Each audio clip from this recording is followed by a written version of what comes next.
Hey, before we start, I want you to think about something. How many times this week have you woken up with joint pain that just won't go away? Or felt that afternoon energy crash that makes you want to take a nap? Maybe you've noticed your doctor mentioning inflammation at your last checkup and you're thinking, what am I supposed to do about that? Well, here's what most people don't realize. What you're eating right now could actually be making it worse. In fact, there are 7 specific foods that doctors across the country are now warning their patients over 60 to avoid, and most people are eating at least 3 of them regularly without even knowing it. By the end of this video, you're going to know exactly which foods are working against your body, and more importantly, what to eat instead to actually feel better. So stick around because this could literally change how you feel every single day. Welcome back to the channel. I'm Dr. William, and if you're new here, we break down the latest health science in ways that actually make sense for your life. Today we're diving deep into something that affects millions of seniors right now, chronic inflammation. And I'm going to be completely honest with you, it's not just bad luck or age that's causing it. A lot of it comes down to the choices we make 3 times a day at our dinner table. So here's what we're covering today. We're going to identify 7 foods that research shows are major inflammation triggers for people over 60. We're going to understand why your body reacts differently to these foods now than it did when you were younger. And we're going to give you practical alternatives so you're not left thinking, well, what am I supposed to eat then? This isn't about deprivation. This is about making smarter choices that let you actually enjoy your life without the pain and fatigue that inflammation brings. Let's jump in. The first food I want to talk about is something that probably seems healthy to you: vegetable oils. Now, I know what you're thinking. Vegetable oil is better than butter, right? That's what we've been told for decades. But here's what the research actually shows. Most common vegetable oils, things like soybean oil, corn oil, and canola oil, are loaded with something called omega-6 polyunsaturated fats. Now, your body needs some omega-6, but the problem is that our modern diet has way too much of it compared to omega-3. This imbalance actually triggers your immune system to go into overdrive, creating inflammation throughout your whole body. When you hit 60, your body's ability to regulate this balance gets worse. Your metabolism slows down, your hormones shift, and your cells become more sensitive to inflammatory triggers. So what used to be fine for you at 45 suddenly becomes a problem. The oils that are worst for this are the ones used in most restaurant cooking and packaged foods. Sunflower oil, safflower oil, grapeseed oil, they're everywhere. One study published in the American Journal of Clinical Nutrition found that people who consumed high amounts of omega-6 rich oils had 30% more inflammatory markers in their blood. That's significant, and the solution is simpler than you think. Swap your vegetable oils for olive oil, avocado oil, or coconut oil. These have a much better omega-3 to omega-6 ratio, and your body responds almost immediately. Many of my patients report feeling less stiff and more energetic within 2 to 3 weeks of making this switch. Now let's talk about refined carbohydrates, because this is where a lot of inflammation really starts. Refined carbs are things like white bread, white rice, regular pasta, pastries, and basically anything made with white flour. And here's the mechanism.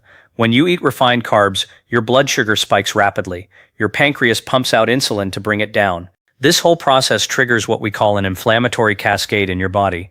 Your immune cells get activated, your blood vessels start to swell slightly, and inflammatory markers flood your system. But here's what's different after 60. Your cells become more insulin resistant. That means your pancreas has to work even harder to manage that blood sugar, creating even more inflammation.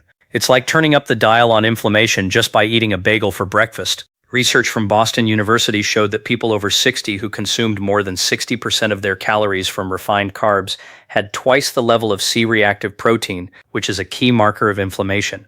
The solution here is to swap refined carbs for complex carbs. Think brown rice instead of white rice, whole grain bread instead of white bread, and sweet potatoes instead of regular potatoes. The fiber in these complex carbs slows down the blood sugar spike, keeps your insulin levels stable, and dramatically reduces inflammation. It's not about cutting carbs completely, it's about choosing the right ones. The third major culprit is processed sugar and high fructose corn syrup. Now, we all know that sugar isn't great for us, but most people don't understand just how inflammatory it really is, especially as we age. Sugar doesn't just spike your blood sugar, it actually damages the protective lining of your blood vessels through a process called glycation. When you consume processed sugar, especially high fructose corn syrup, it attaches to proteins in your body in a way that your immune system recognizes as a threat. So your body launches an inflammatory response. It's like you're under attack, even though all you did was have a soda. And after 60, your body's ability to repair this damage slows down significantly. Your antioxidant system isn't as efficient, so the damage lingers longer and triggers more inflammation. A study from the University of California found that consuming just one sugar-sweetened beverage per day increased inflammatory markers by 23% in people over 60, and that was in just 1 month. The scary part is that high fructose corn syrup is in everything: flavored yogurts, salad dressings, granola bars, fruit juices, even things marketed as natural or healthy. You have to read labels carefully. Here's what I recommend. Cut out sugary drinks entirely. Limit added sugars to less than 6 teaspoons per day, and when you want something sweet, reach for whole fruits instead. The fiber, minerals, and polyphenols in whole fruits have anti-inflammatory effects that processed sugar never will. Let's move on to trans fats and partially hydrogenated oils, because these are still lurking in our food supply even though most people think they've been banned. Trans fats are artificially created fats made by taking unsaturated oils and heating them under pressure with hydrogen. The result is a shelf-stable, easy-to-cook with fat that food manufacturers absolutely love. But here's what it does to your body. Trans fats increase your inflammatory markers dramatically. They damage the lining of your arteries, they increase LDL cholesterol, and they suppress your body's natural anti-inflammatory response. Your immune system can't tell these molecules apart from invaders, so it constantly attacks them, keeping your body in a state of chronic low-grade inflammation. After 60, this becomes even more dangerous because your cardiovascular system is already working harder.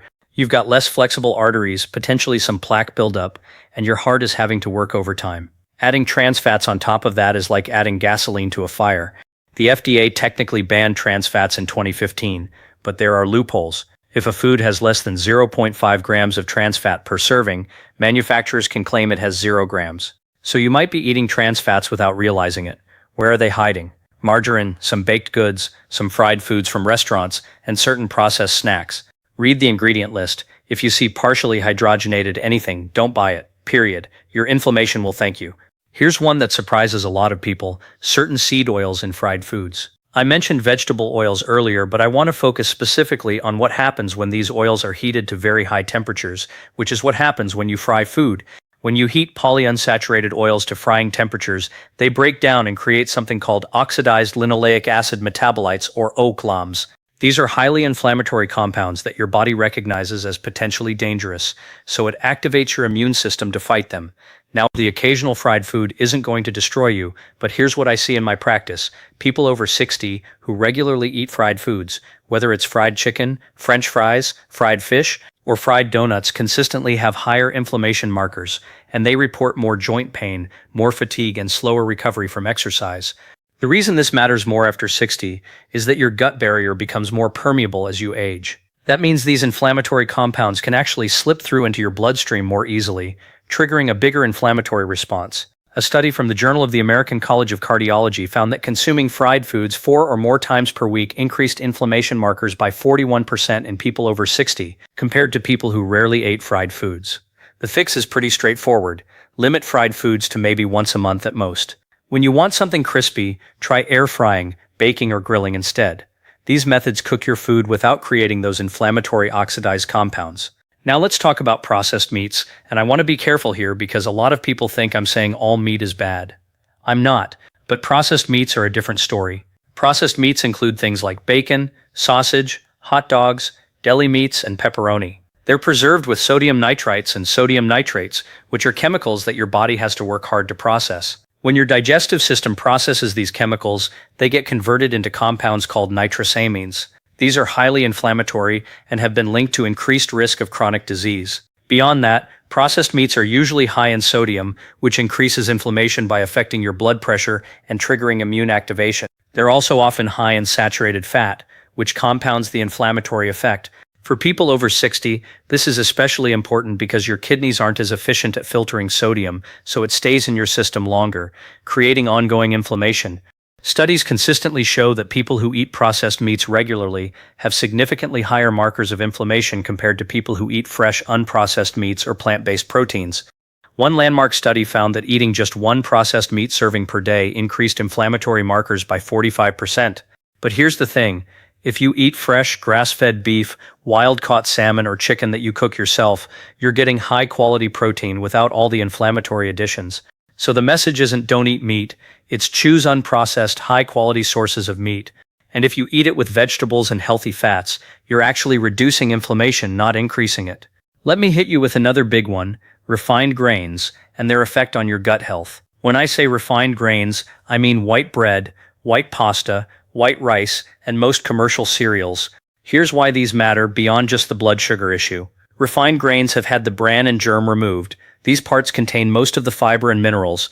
So when you eat refined grains, you're basically eating empty calories that spike your blood sugar without providing your gut microbiome with the fiber it needs to stay healthy. Your gut microbiome is absolutely crucial for immune function and inflammation control, especially after 60. As we age, our gut bacteria diversity naturally declines. If you're also eating foods that don't support healthy bacteria, your gut barrier becomes compromised. This condition is called leaky gut, and it means that bacterial lipopolysaccharides can cross into your bloodstream. Your immune system sees these as threats and launches an inflammatory response. This is called metabolic endotoxemia, and it's a major driver of inflammation in aging adults. Studies show that people who consume more refined grains and less fiber have significantly higher levels of metabolic endotoxemia markers. So the solution is to prioritize whole grains, brown rice, quinoa, whole wheat bread, oats, and barley. These provide the fiber your gut bacteria need to produce short-chain fatty acids, which actually reduce inflammation.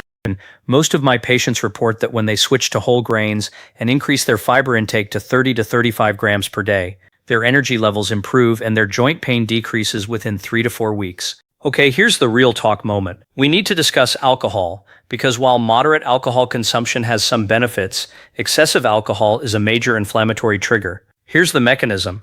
When your liver processes alcohol, it creates something called lipopolysaccharides. These are toxic compounds that activate your immune system and trigger inflammation. Additionally, alcohol impairs your gut barrier function, leading to that leaky gut I mentioned. It also depletes your body's antioxidant defenses, which means you have less protection against inflammatory damage. For people over 60, this becomes even more problematic because your liver isn't as efficient at processing alcohol. You metabolize it more slowly, which means the inflammatory compounds stay in your system longer. Plus, alcohol interferes with sleep quality, and poor sleep is one of the biggest drivers of inflammation. Research shows that people over 60 who drink more than 1 to 2 alcoholic beverages per day have consistently higher inflammatory markers compared to people who drink less frequently.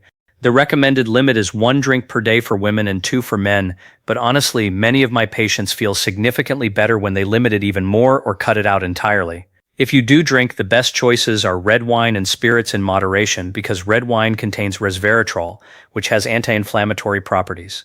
But the key word is moderation. 3 glasses of wine might be relaxing, but it's also triggering an inflammatory cascade in your body. Let's talk about what I call the hidden inflammatory foods. These are foods that seem healthy but actually trigger inflammation, and I want to highlight a few. Vegetable shortening is one. It's basically solid trans fat. Margarine is another. Certain brands of plant-based oils have been processed in ways that make them inflammatory. Low-fat salad dressings often replace fat with sugar to make them taste good, and that sugar is inflammatory. Store-bought smoothies are loaded with added sugars. Even seemingly healthy granola is often loaded with oil and sugar. The point here is that you can't just buy something because it says healthy or low-fat on the label. You have to read the ingredients. If you see added sugar, refined oils, or ingredients you don't recognize, put it back on the shelf. Now I want to talk about the hormonal piece, because this is really important for understanding why inflammation gets worse after 60. Your hormone levels change dramatically. Estrogen declines in women, testosterone declines in men, and growth hormone and DHEA decline in both. These hormones have natural anti-inflammatory effects. So when they decline, your baseline inflammation goes up. Additionally, your circadian rhythm shifts as you age, which affects your cortisol production. Cortisol, in appropriate amounts, actually has anti-inflammatory effects. But when your circadian rhythm is disrupted, your cortisol rhythm gets disrupted, and you end up with inflammation. This is why sleep becomes so crucial after 60. When you avoid the inflammatory foods I've mentioned and prioritize good sleep, your hormones start to regulate better, and your inflammation goes down. It's all interconnected. Here's something practical that most doctors don't talk about: the power of adding anti-inflammatory foods rather than just removing inflammatory ones. Yes, avoiding the 7 foods we discussed matters, but what really drives results is increasing the foods that actively fight inflammation. Fatty fish like salmon, sardines, and mackerel are loaded with omega-3 fatty acids. Berries, blueberries, strawberries, blackberries are packed with anthocyanins, which are powerful anti-inflammatory compounds. Leafy greens like spinach and kale contain lutein and zeaxanthin, Turmeric contains curcumin, one of the most studied anti-inflammatory compounds. Ginger, garlic, and onions all have active anti-inflammatory compounds. Extra virgin olive oil contains polyphenols. Nuts and seeds provide both omega-3s and fiber. When you're eating these foods regularly, they're not just filling nutritional gaps, they're actively reducing inflammation at the cellular level. I recommend my patients aim for at least 9 servings of vegetables and fruits per day, include fatty fish twice per week, and use turmeric and ginger in their cooking regularly. The results speak for themselves. Let me give you a practical day of eating that keeps inflammation low. For breakfast, you might have eggs, which contain choline, an anti-inflammatory compound with whole grain toast, some berries, and a cup of green tea. For a mid-morning snack, maybe some almonds and a piece of fruit.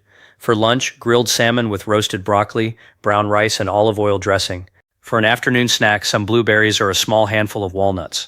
For dinner, grilled chicken with a big salad of mixed greens, colorful vegetables, and olive oil vinaigrette with a side of sweet potato. This is delicious food. You're not suffering. You're not eating rabbit food. You're eating real food that your body actually recognizes and responds to by reducing inflammation. And if you stick with this for 4 to 6 weeks, most people report significant improvements. Less joint pain, better energy, clearer thinking, better sleep. These aren't subtle changes. These are real, noticeable improvements in quality of life. Here's what I want you to understand about the timeline. You didn't develop chronic inflammation overnight, and you're not going to eliminate it overnight either. But here's the good news. Your body is incredibly responsive to dietary changes even after 60. Within 3 days of avoiding inflammatory foods, your inflammatory markers start to decline. Within 2 weeks, many people notice physical changes. By 4 to 6 weeks, most people report significant symptom improvement. And by 12 weeks, if you've been consistent, you'll likely see major improvements in your energy levels, your joint health, your mental clarity, and your overall quality of life. I've seen people transform their health in this time frame simply by making these dietary shifts. So this isn't some theoretical thing, it's real and it works. Now I want to address something important. You might be thinking, Dr. William, I'm already taking medications for inflammation. Does this matter? Here's my answer. Yes, absolutely. Dietary changes work alongside medication, not instead of it. But here's what I've seen countless times. When patients make these dietary changes, many of them can work with their doctor to reduce or potentially eliminate their inflammation medications. You have to do this with your doctor's supervision, but the possibility is there. Food is medicine. It's not a replacement for medicine, but it's incredibly powerful on its own. I also want to touch on stress management because stress and inflammation are deeply connected. When you're stressed, your body releases cortisol and adrenaline, which trigger inflammation. Many of my patients make all the right dietary changes but don't see the results they expect because they're not managing stress. So combine these dietary changes with some form of daily stress management, whether that's meditation, yoga, walking in nature, or spending time with loved ones. This amplifies the anti-inflammatory benefits of the diet. Exercise also matters. Regular movement, whether it's walking, swimming, or resistance training, reduces inflammation significantly. So the complete picture is eat the right foods, avoid the inflammatory foods, manage your stress, exercise regularly, and get good sleep. Do all of that and inflammation doesn't stand a chance. Before we wrap up, I want to give you one more piece of practical advice. Start with one change. Don't try to overhaul your entire diet tomorrow. Pick one of the 7 inflammatory foods we discussed. Maybe it's vegetable oil, maybe it's refined carbs, maybe it's processed meat, and eliminate it or significantly reduce it for the next week. Once that feels normal, add another change. This sustainable approach means you're actually going to stick with it, and that's what creates real lasting results. Change your environment to support your goals. If you're trying to avoid processed foods, don't keep them in your house. If you're trying to eat more vegetables, buy them, prepare them, and make them visible in your fridge. Environment shapes behavior far more than willpower does. Okay, so here's what we covered today. We identified 7 major inflammatory foods that doctors are warning seniors to avoid: vegetable oils, refined carbohydrates, processed sugar, trans fats, fried foods, processed meats, and refined grains. We talked about why these foods cause more inflammation after 60, because your metabolism slows, your gut barrier becomes more permeable, your hormones shift, and your body's ability to process and repair inflammatory damage declines. But more importantly, we talked about solutions. We talked about what to eat instead, how to read labels, how to build a day of eating that actively reduces inflammation, and how to implement these changes in a sustainable way. You've got this. Your body is ready to feel better. It's just waiting for you to make these shifts. If this video helped you, please hit that like button. It tells YouTube that this content matters and helps us reach more people who need to hear this message. If you're not subscribed yet, Now's the time. We're uploading new health content every single week that breaks down the latest science in ways that actually apply to your life. Stick around because your future health is literally being determined by the choices you make right now. I'll see you in the next video.